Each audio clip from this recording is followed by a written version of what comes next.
Lična rekonekcija je poseban postupak u okviru metode rekonektivnog isceljivanja. Radi se jednom u životu.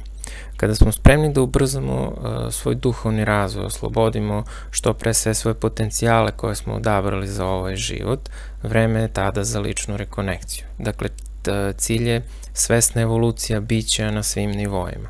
Ako neko želi da samo otkloni pojedina nepoželjna stanja ili se vrati u balans, treba proći rekonektivno isceljivanje, jer lična se ne koristi u te svrhe, ne služi prosto u te svrhe, nije joj da kažem, njena namena nije puko isceljivanje, već ima malo širu ili višu svrhu, ne znam kako bi bilo ispravnije reći.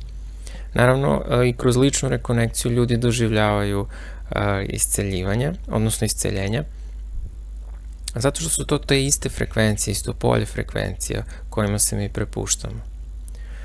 Sada, potrebno je dakle da osoba razume ovaj proces koji sam do sada objasnio i da svesno želi da krene putem samorazvoja ili putem duhovnog razvoja. To bi bilo to.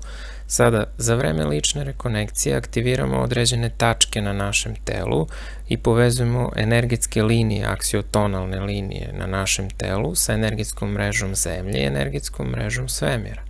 Lična rekonekcija se radi u 2 seanse, mogu da kažem u 2 uzastopna dana, mada najveći dozvoljeni razmak između te 2 sesije bi bio 72 sata.